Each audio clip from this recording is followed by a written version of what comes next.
y dice...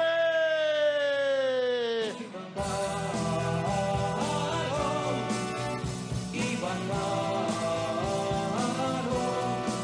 ¿cómo dice? Y bajaron, a la gente con nosotros, arriba la milicia, ¿cómo dice? Vamos.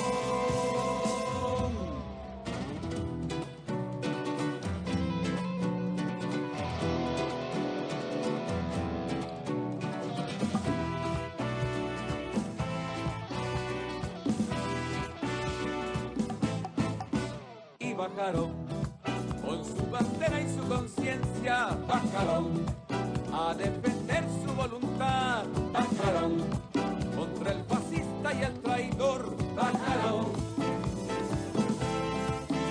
y bajaron, soldado y pueblo un solo ser, bajaron armados de constitución, bajaron por ti, por mí, por los que despreciaron. Y bajaron, y se encontraron, y se quedaron en una prueba de amor. El pueblo noble, luchador por Venezuela, por su honor, van al combate con fervor, a respetar con hidalguía a un pueblo de frías del comandante de la nación.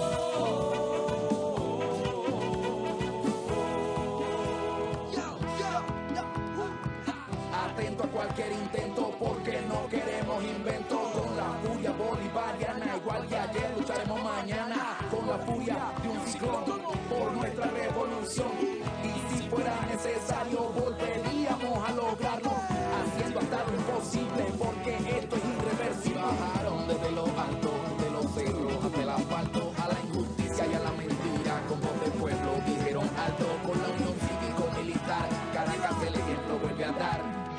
Aunque pasen los años y los días, aquí seguimos firmes todavía, con valentía, amor y gallardía, defendiendo siempre nuestra ideología. Somos los hijos de la libertad, defensores eternos de la paz, con humildad y solidaridad para que sea humana nuestra humanidad. Porque nosotros somos rebeldes, porque la patria nunca se vende, de lo contrario aquí se defiende nuestro futuro desde el presente. Nos levantamos cada mañana y trabajamos con mucha gana, por nuestra tierra venezolana, cantores de la furia bolivariana. Y bajaron, el pueblo unido una vez más. Bajaron a la victoria popular, bajaron acompañando a Nicolás, bajaron Y bajaron contra el golpista por la paz. bajaron, Ellos más nunca volverán. bajaron por ti, por mí, por los que despreciaron. Y bajaron y se encontraron y se quedaron En una prueba de amor, el pueblo noble y luchador por Venezuela, por su honor, van al combate con fervor. fuego sagrado en la montaña, es furia bolivariana. El comandante, el comandante, el comandante de la nación.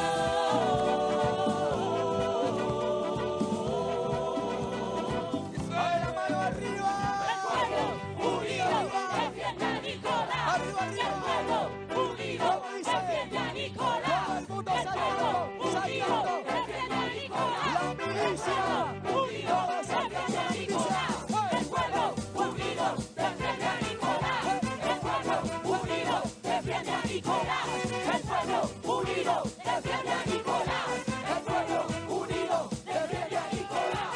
El pueblo unido defiende a Nicolás. ¡Que viva la revolución de abril del año 2002! ¡Que viva la unión perfecta del pueblo y la Fuerza Armada Nacional Bolivariana! ¡Que viva la Milicia Nacional Bolivariana! Era esta hora, y yo lo recuerdo perfectamente, habíamos sido testigos de el montaje y el zarpazo. 11 y 12 de abril, Le vimos la cara al fascismo, muchachos, muchachas. El fascismo que mandó a matar a su propia gente con francotiradores traídos del exterior en la avenida Baral. El fascismo que instigó a traer la marcha opositora para asaltar Miraflores. Y luego procedieron a asesinar a su propia gente y abandonarla. Todos los dirigentes y jefes políticos de la oposición lanzaron a su gente y los abandonaron y los masacraron. Vimos la traición también de un grupo de generales innobles vendidos al imperialismo. Generales rastreros que se prestaron para la asonada, para traicionar el juramento a la patria, al servicio del imperialismo y de la oligarquía colombiana. 11 de abril, inolvidable. Y el 12 de abril tomaron Palacio de Miraflores. Y lo primero que hicieron fue sacar un decreto. Y un señor que se dijo que era presidente y se autojuramentó. Levanten la mano los que recuerdan esas imágenes. ¿Cómo se llamaba? Pedro Carmona Estanga.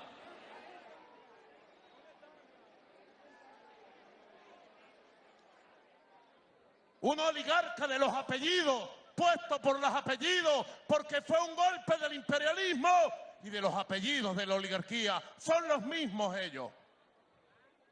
Como dijo Diosdado Cabello en la Asamblea Nacional el 11 de abril. Ellos son los mismos. Abran los ojos, oligarcas, apellidos, traidores, conspiradores. Abran los ojos y vean que nosotros también somos los mismos. El pueblo de a pie, el pueblo de calle, el pueblo movilizado, ahora más consciente, más organizado, más dispuesto, más preparado y más restiado que nunca con la patria y la revolución bolivariana del comandante Chávez.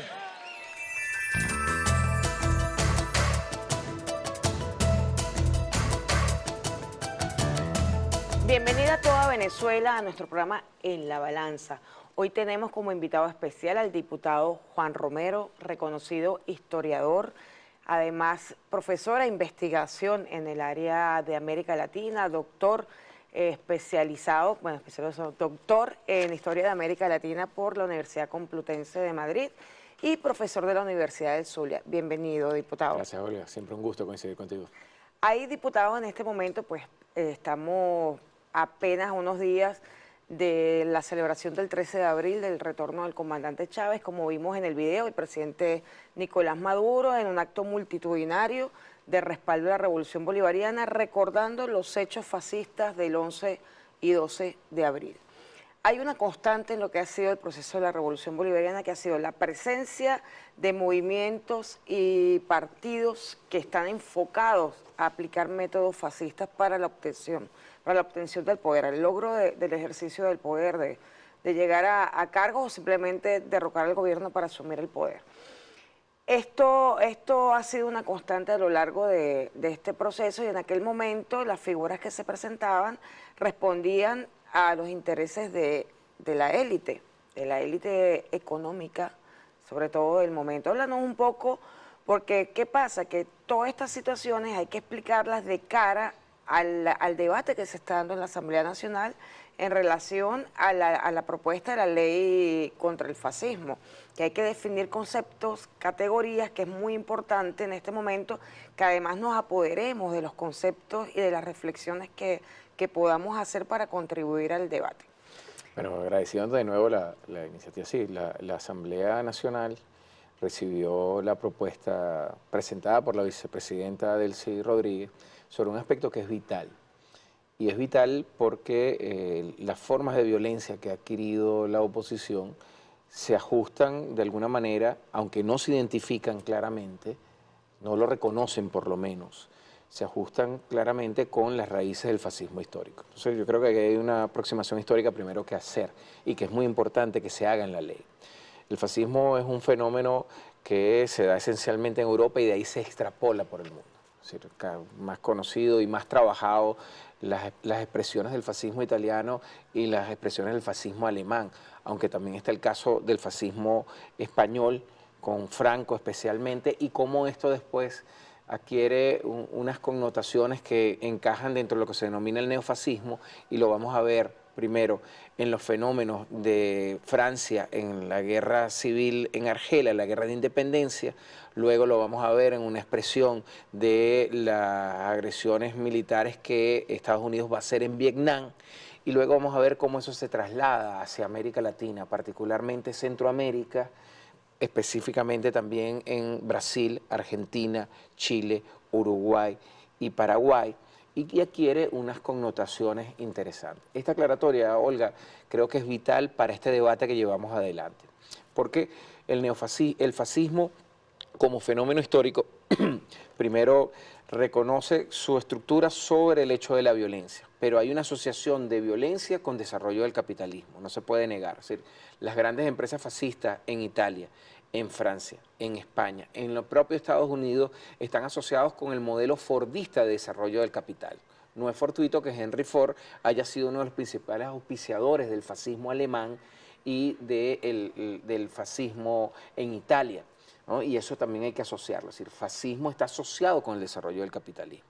En segundo término, cuando el fascismo es derrotado militarmente por parte de Estados Unidos, y no es que Estados Unidos quisiera derrotar esa expresión del fascismo por su vinculación con el capitalismo, sino que esa expresión buscaba agredir al modelo capitalista que iba desarrollando los Estados Unidos. Ese es el foco esencial de la confrontación de Estados Unidos contra las expresiones del fascismo alemán y del fascismo italiano. ¿Qué estoy diciendo contundentemente?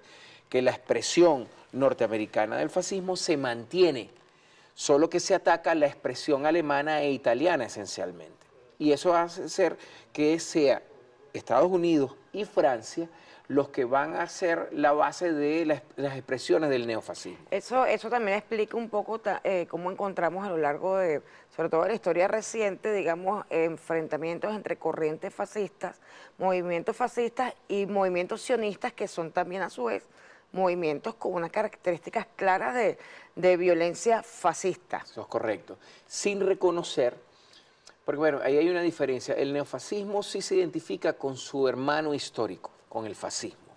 Dicen, nosotros seguimos creyendo, porque el fascismo establece 4 enemigos esenciales. El primero, judío, el pueblo judío en la expresión del fascismo alemán, italiano también. Luego, los migrantes. Bueno, Luego los comunistas y luego todo el tema homosexual. El neofascismo se edulcora un poco en la identificación histórica que uno de sus enemigos es el judío, y por eso es que surge el neofascismo como tal. Cuando vemos todo el proceso que se da a partir de 1948, que es el reconocimiento a través de un acuerdo geopolítico para la construcción del Estado de Israel, bajo la lógica del sionismo, que es al mismo tiempo un edulcoramiento del fascismo histórico, ¿okay? Van a desarrollarse esas precisiones. Ahí va a haber ciertos matices. Por ejemplo, el neofascismo francés y el neofascismo norteamericano sí se identifican contundentemente con su hermano histórico. El neofascismo sionista no, lo niega y lo tiene que negar porque el fascismo histórico, uno de sus elementos es el ataque al movimiento sionista. No es que renuncie a las que mantiene el neofascismo, al igual que el fascismo, el uso de la violencia, el amedrentamiento, el miedo, el desarrollo del capital como un elemento estructurante, y ese desarrollo del capital busca afectar esencialmente a los migrantes, al movimiento feminista, es esencialmente misógino, es además negrofascista, es decir, el sujeto judío es sustituido por el ataque al afrodescendiente y al latinoamericano o al asiático, y hay un nuevo enfoque, por eso la expresión neo en su articulado histórico. Diputado, nos vamos a un corte porque quiero continuar con este tema y profundizarlo. Vamos a un corte y seguimos con el diputado Juan Romero.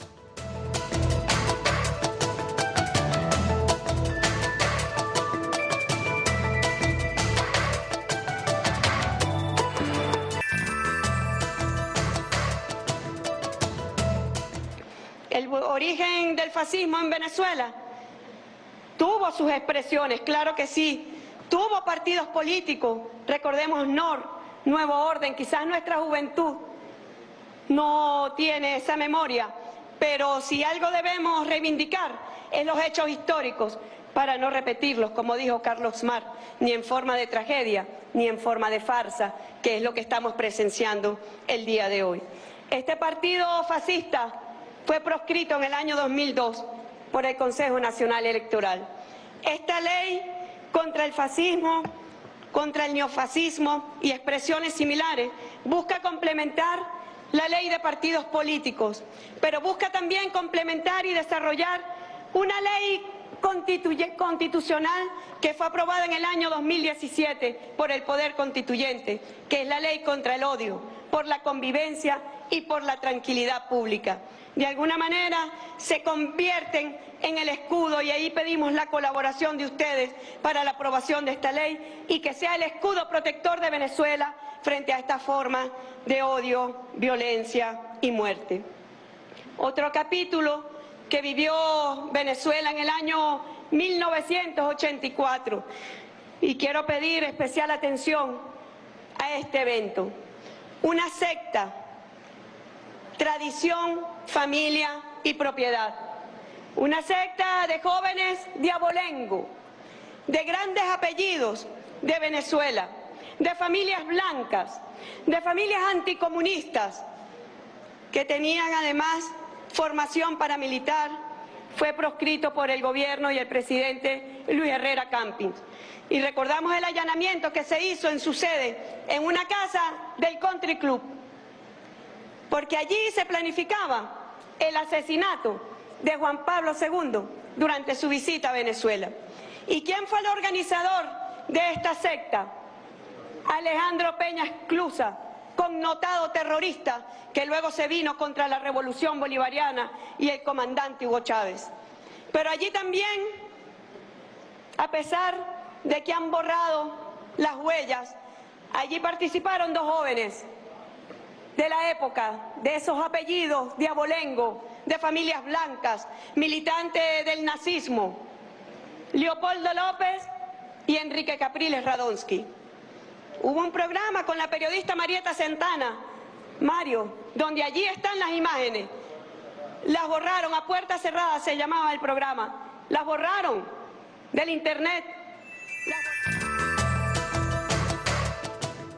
Continuamos con el diputado Juan Romero, doctor en Historia de América Latina de la Universidad Complutense de Madrid y profesor del Zulia. Diputado, la vicepresidenta, la doctora Delcy Rodríguez, muy bien lo dijo. Tenemos en la historia diferentes episodios de gérmenes del fascismo en organizaciones con fines políticos. Especialmente, como ella menciona, en la década de los 80, el partido Nuevo Orden, Partido Orden, que se conocía con las siglas NOR, fue una de las, digamos que de las expresiones políticas que tuvimos dentro de esta corriente anticomunista, antioriental, porque también eso hay que definirlo. Hemos tenido ya esta experiencia. La tuvimos además con este germen, como dice la vicepresidenta, que yo sí lo recuerdo, también recuerdo las imágenes, aunque las hayan borrado de internet. Pero yo recuerdo perfectamente todo lo que publicó en ese momento a puerta cerrada respecto a tradición, familia y propiedad. Tenemos ya esta experiencia de que las élites caraqueñas, las élites venezolanas, bueno, digo caraqueñas, también me imagino que en el Zulia también tenemos algunas élites, porque está vinculado al poder económico. Correcto. O sea, son grupos de poder económico que quieren o mantener la posición de dominio que tienen o alcanzar nuevas posiciones de dominio, que es una característica del fascismo y de las expresiones similares. Que valga decir, este programa especialmente con un gran historiador es para definir primero que no se puede abordar exclusivamente el tema del fascismo para el debate en su categoría histórica, porque ciertamente hay nuevas expresiones que tienen diferentes características. De hecho, como tú decías en el segmento pasado, las corrientes fascistas no todas coinciden exactamente en las mismas características, sino que van mutando de características según los intereses que persigan. Sí hay elementos esenciales. El odio de las minorías exacerbado y exaltado para generar miedo, y con el miedo, a través de la violencia que genera el miedo, poder controlar situaciones y mantener posiciones de dominio. Eso es una característica. Quieren mantener la posición de dominio o alcanzar el poder político. No cualquier expresión de odio es fascista. Hay discriminación por causas de odio que no son fascistas. Para ser fascista requiere de otros elementos concurrentes. Uno, que se busque el poder.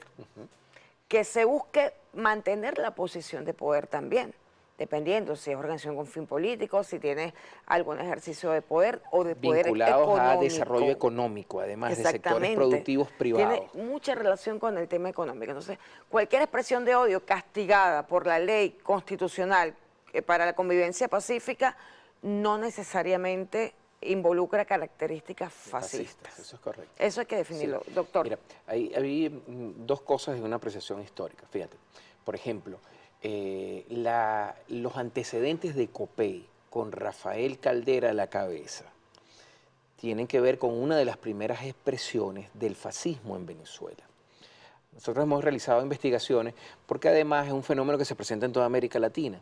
Es decir, grupos de élite asociados a una visión muy ortodoxa, en el caso de América Latina, religiosa, fueron esencialmente fascistas, seguidores del fascismo italiano y del fascismo alemán. Y esto es importante que lo digamos porque la intervención de la vicepresidenta señala una aproximación no completa sobre la presencia del fenómeno fascista en la historia de Venezuela. Me quiero restringir a eso. Luego, vas a tener otras expresiones. Fíjate, por ejemplo, en algún momento yo realicé una investigación sobre el papel, y por eso fue muy claro tu comentario, no solo en Caracas, en el Zulia, en los centros de desarrollo del capital en América entre la década del 40 y la década del 50, que es la década de la modernización capitalista en Venezuela. Es la época de la transición del modelo agrícola, que todavía estaba vigente ahí con Gómez, y el impacto del desarrollo de la industria petrolera y la figura que en economía llamamos crecimiento simple, es decir, crecimiento de los factores económicos sin desarrollo económico. Y esto es importante que lo entendamos. Entonces, hay expresiones en el Zulia, hay expresiones en Valencia, hay expresiones en Caracas, hay expresiones en Oriente, hay expresiones en el llano de actores con una misma identidad. Élite política propietaria, educados, blancos, ¿okay? Con una raíz religiosa importante, que son esas expresiones en Venezuela. Todos esos elementos que he citado luego van a confluir en un periodo importante, van a ser creadores del Fedecámaras en contra de Isaías Medina Angarita por el hecho de que Medina Angarita desarrolla, es nacionalista, correcto. Y esto es importante que lo veamos, insisto, en términos. Luego, esas expresiones van a adquirir semejanza con el neofascismo. Pasamos entonces del fascismo, que es blanco, que es del desarrollo del capitalismo, es que blanco es ortodoxo. occidental. Blanco occidental, correctamente. Porque hay en este momento una expresión fascista contra Rusia, que es blanca. Pero es no occidental. Exactamente, es no occidental, eso hay que aclararlo. ¿No? Y esa expresión se presenta ahí. Luego eso va a migrar hacia el neofascismo. ¿Qué caracteriza el neofascismo? Insisto, primero, el neofascismo sustituye al sujeto de objeto judío del fascismo clásico, lo sustituye por el migrante, de cualquier tipo.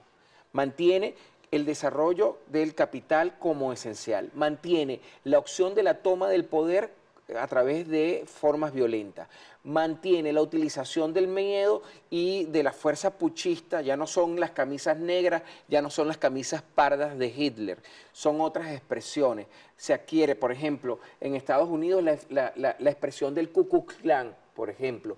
En Francia adquiere la expresión del Estado en la Cuarta República, con algunos actores que lucharon en la Segunda Guerra con De Gaulle y que van a migrar. Y en Estados Unidos adquiere la expresión que se va a manifestar contundente en Vietnam. Y en América Latina, en América Latina adquiere esa expresión que la vemos en Videla, la vemos en Pinochet, la vemos en las acciones de los grupos somocistas en Nicaragua, lo vemos en la represión contra el Frente Farabundo Martí, lo vemos en las acciones que en el 48 van a producir en Colombia el asesinato de Gaitán. Entonces, es importante que lo vayamos viendo.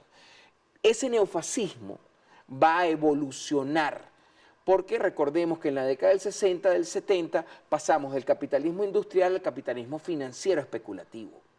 Y eso va a producir también una adecuación de ese neofascismo. Adquiere de nuevo unas características muy terribles en América Latina y en Europa, ¿no? Ahí lo vas a ver reflejado en las acciones del franquismo en España, lo vas a ver reflejado en la actitud de los franceses contra los migrantes nacidos en las colonias francesas, lo vas a ver reflejado en Inglaterra y en Alemania, donde comienzan a surgir los grupos neofascistas, intentando no identificarte contundentemente, porque eso es una de las características del neofascismo, que reniega abiertamente, aunque en algunos momentos lo señale, su vinculación con su hermano histórico, el fascismo. Pero del neofascismo pasamos a otra categoría que yo, en mi criterio, es lo que adolece la propuesta de la ley, que tiene que ver con un debate antropológico, simbólico, histórico. Y es lo que denominamos el posfascismo. ¿Qué caracteriza el posfascismo? El posfascismo es contundentemente neoliberal, primero. Radicalmente libertario, ¿no? ¿Qué mantiene? Mantiene la xenofobia. Mantiene su carácter de superioridad sobre un segmento de la condición étnica blanca, esencialmente. Mantiene su ataque contra la migración, sea afrodescendiente, sea latina, sea oriental, cualquier otra migración que no sea blanca, blanca occidental, como muy bien lo señalaba. Y la importancia esencial del posfascismo es que no reconoce las acciones violentas. Es decir, lo asume como algo natural, no se responsabiliza, es un discurso que busca movilizar porque advierte un nuevo enemigo. ¿Qué agrega? Entonces, misógino,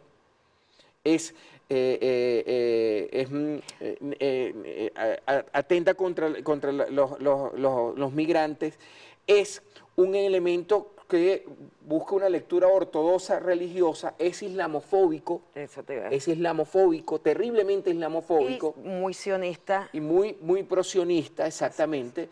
Y comienza entonces a articularse, ahí se conecta las expresiones posfascistas del sionismo en su vertiente, que comenzó con Ariel Sharon y que se ha continuado desarrollando con Netanyahu, y que vemos la expresión en Gaza, y que ha generado esta situación reciente en el Medio Oriente, y esto es importante, pero tiene vinculaciones. Ahí tienes a Milei, tienes a Bolsonaro, tienes los actores que en México se desenvuelven, tienes a la nueva derecha de Bukele en El Salvador, ¿no? Tienes a un Iván Duque, a un Álvaro Uribe en Colombia, tienes un Sebastián Piñera en Chile, es decir, tiene varias expresiones, tienes a un Le Pen en Francia. O un Macron en su versión nueva. O un Macron también, ¿no? Que es otra forma, un Vox en España, ¿no? Mira cómo se va moviendo esto del posfascismo en este momento en el mundo, y es sumamente más peligroso incluso que su antecedente. Hay otro elemento que es importante destacar, porque ¿qué pasa?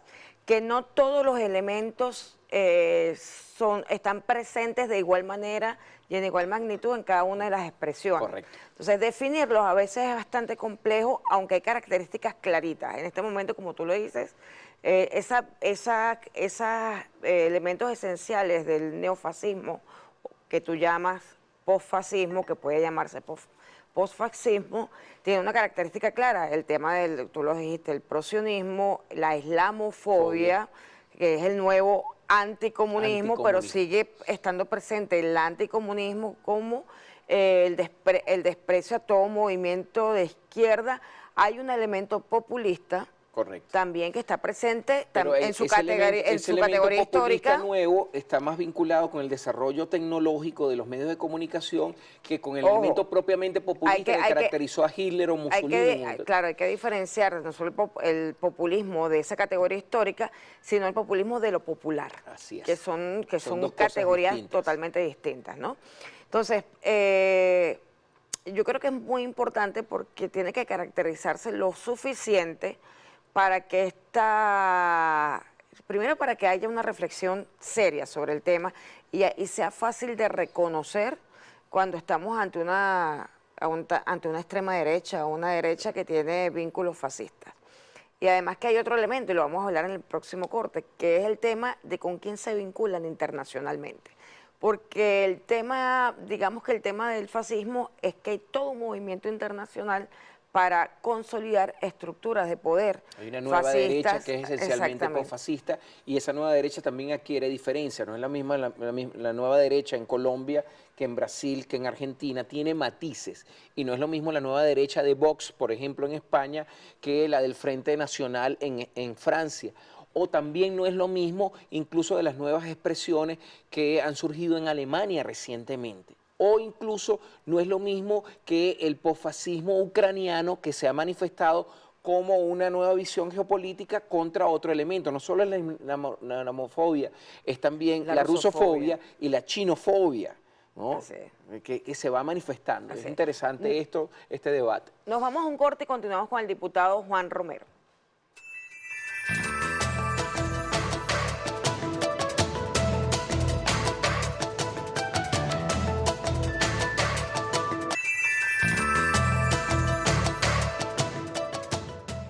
Seguimos en la balanza en esta semana de abril, donde pasamos una semana con hechos importantes, noticiosos, bueno, mucho movimiento.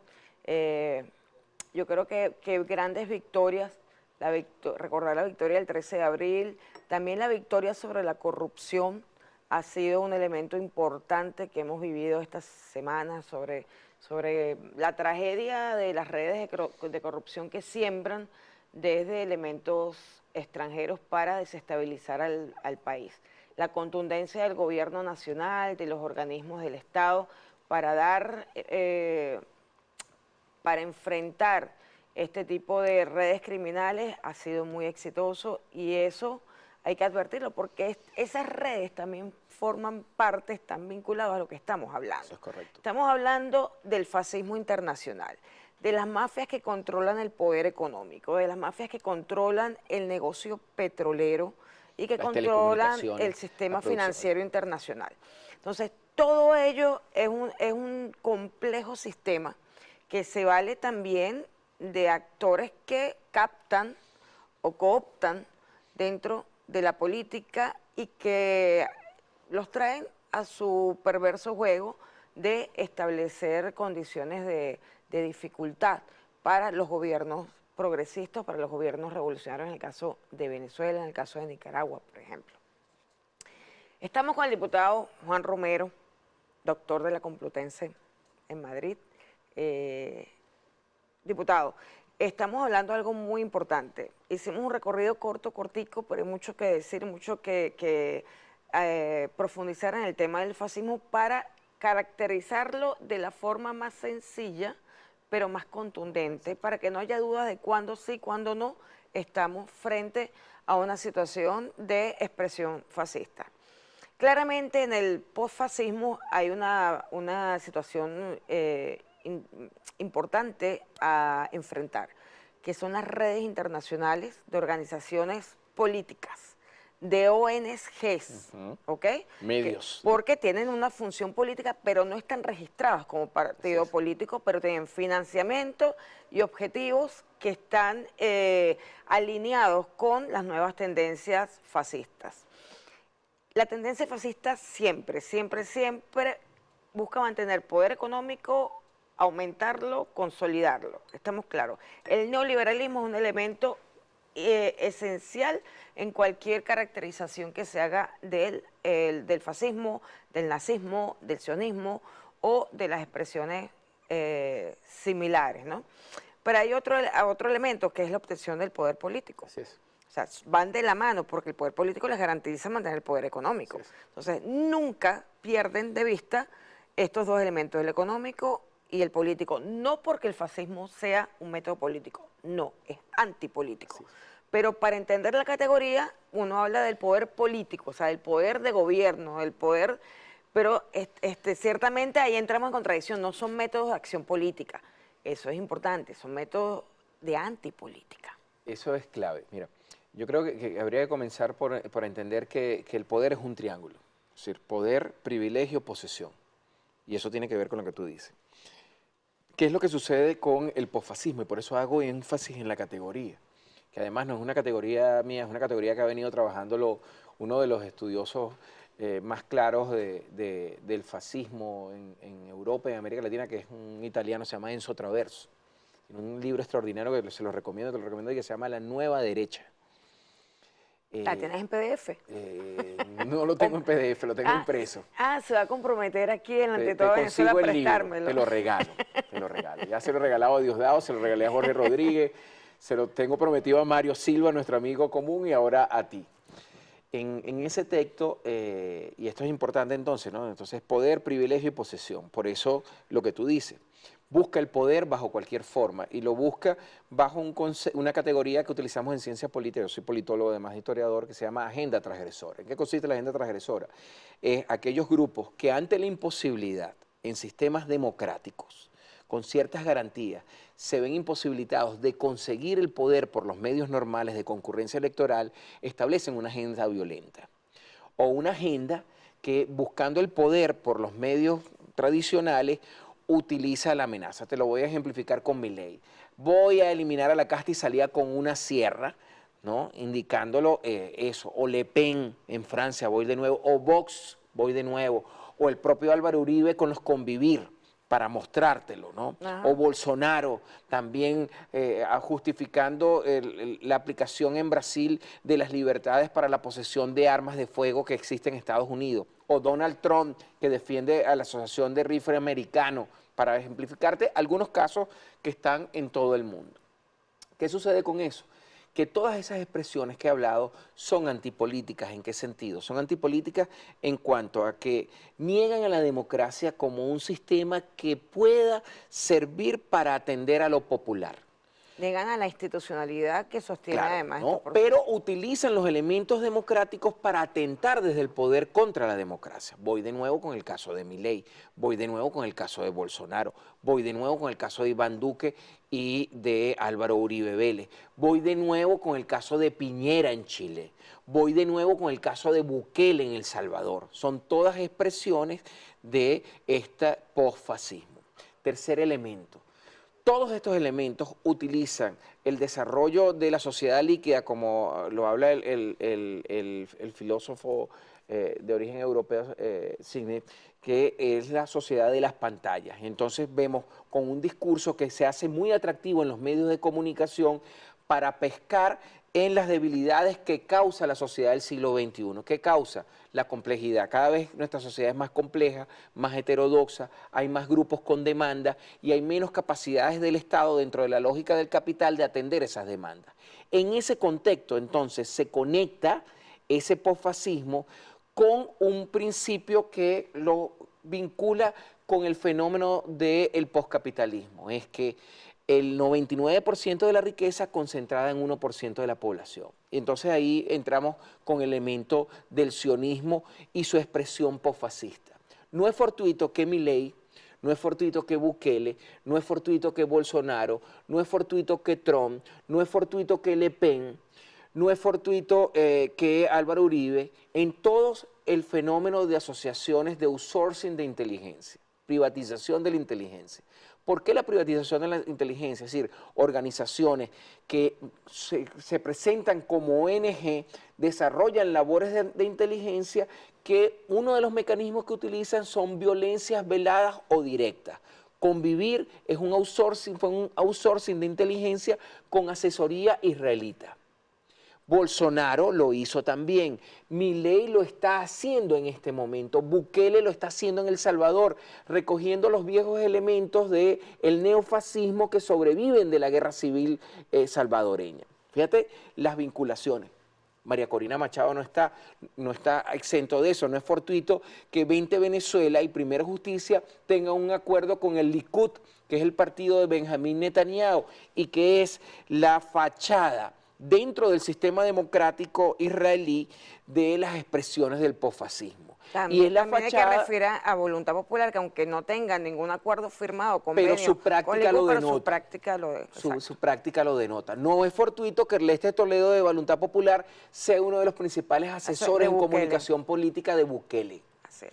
Y no es fortuito que la derecha posfascista en México, que se está enfrentando a la candidata de López Obrador, tenga un elemento. Recuerda además que la presencia judía sionista en México es sumamente importante. Entonces, todo esto se vincula en este momento. Y se vincula con otro elemento. Todos estos elementos del posfascismo, poscapitalista y possionista están desarrollados con el aparato industrial. Nestlé, marcas de actividad comercial como Hugo Boss, que sigue manteniendo sus raíces históricas fascistas, solo que ahora es posfascista, ¿no? Todos los grandes complejos comunicativos, desde Fox en Estados Unidos, pasando por TV5 en Argentina, pasando por la red de O Globo en Brasil, aquí en un momento determinado vinculado con el Nacional y Miguel Enrique Otero, ¿ok? Con Globovisión en algún momento determinado, con RSTV y con el grupo 1BC en Venezuela también, y lo vemos en Francia con la televisión francesa, ¿no? France News, y lo vamos a ver en toda la reacción que se está respondiendo contra la en el marco de la rusofobia, ¿no? Y la islamofobia. El ataque a Al Jazeera, el ataque a Span TV, el ataque a Russia Today, al propio Telesur. Mira cómo se va concadenando todo. Por eso el fenómeno posfascista es aún más peligroso que su origen histórico fascista. Porque a diferencia de Hitler y de Mussolini, que sí reconocían de la violencia como un arma, los posfascistas no, pero actúan más crudamente. La quema en Venezuela, y aquí llevo entonces ya todo, después de este contexto muy resumido, toda una discusión que debemos dar y es propicia que la vicepresidenta lo haya dado. Yo hablaba con el presidente de la Asamblea y le decía mi preocupación sobre contextualizar históricamente este debate en Venezuela. Por eso yo te decía que había una valencia en la intervención de la vicepresidenta, porque es ignorar los antecedentes de COPEI, ¿okay? Que era la Asociación Nacional de Estudiantes, ANDE, que fue uno de los elementos de donde va a surgir después COPEI y de donde van a surgir los movimientos fascistas y neofascistas en Venezuela. Y no es fortuito que Primero Justicia deriva de ese COPEI. No es fortuito que Voluntad Popular deriva de ese COPEI y después se van a ir desmembrando y adquiriendo características que hoy tienen. Primero Justicia, Voluntad Popular, 20 Venezuela, ¿no? Y esto es importantísimo que lo discutamos, porque la característica del posfascismo es su complejidad por el contexto en el que se da en el siglo XXI. ¿Pero qué mantiene? Mantiene el carácter de la antipolítica cuando le conviene. Son todos o pretenden ser líderes antisistema. María Corina se presenta como una líder antisistema de la democracia participativa venezolana, ¿ok? Milei se presentó como un antisistema, su dicho de que voy a acabar con la casta es una muestra. Bukele lo que hizo recientemente. Que además es un discurso, ahí va lo populista, ¿no? Ajá. O sea, exalta, digamos, que la incomodidad o las fallas que tiene el propio sistema, las debilidades y las dolencias del pueblo, lo exaltas para decir que el responsable es una casta, una élite, una casta política, y que tú eres el salvador. Pero ¿qué tiene de mesiánico. particular ese ataque contra la casta? Fíjate, tiene que ver todos con un sector político que insiste en no desmembrar el estado de bienestar, insiste en unas políticas de defensa de los recursos minerales y estratégicos ante la agresión del poscapitalismo, que insiste en el reconocimiento del derecho de las minorías, el derecho de los sectores feministas que reivindican por un conjunto de elementos de debate. Fíjate que tiene todo eso de común. Y eso entonces permite activar las alarmas, ¿no? Yo creo que el debate que plantea la vicepresidenta nos va a permitir a nosotros, en el caso de Venezuela, como en otras circunstancias legales, ser una punta de lanza en un debate que no se está dando con la profundidad adecuada sobre el peligro del posfascismo.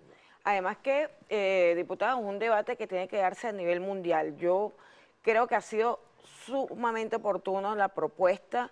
Ya habíamos avanzado con la ley contra el odio, como ella bien dice, como le dice la vicepresidenta Delcy Rodríguez, pero ciertamente nos quedábamos cortos. Hay elementos y nuevos delitos y nuevas expresiones de violencia y de amenazas de violencia que tienen que ser tipificadas. Y que además el hecho de que se proponga la posibilidad de una red internacional que haga frente a estos nuevos movimientos, organizaciones políticas, ONGs que promueven el fascismo, el sionismo. Antes que suceda lo que sucedió con el fascismo y con el neofascismo en su momento, que no se le hizo frente, se extendió y amenazó a la humanidad como tal. Cuidado. Eso es lo que te voy a decir, que este tema de la red internacional nos ubica en la posibilidad de ser líderes en el debate antifascista, neonazi, antisionista a nivel internacional, porque son corrientes que amenazan a la humanidad entera, amenazan a los pueblos del mundo. Entonces, este programa no se va a quedar aquí, vamos a tener varios programas, porque este es un tema que hay que desglosar con mucho detalle. Diputado, nos tenemos que ir un segundo para despedirte. Mira, yo cerraría con una frase de Miguel Hernández. Miguel Hernández dice: siempre hay rayos de esperanzas que dejan a la sombra vencida. Así es.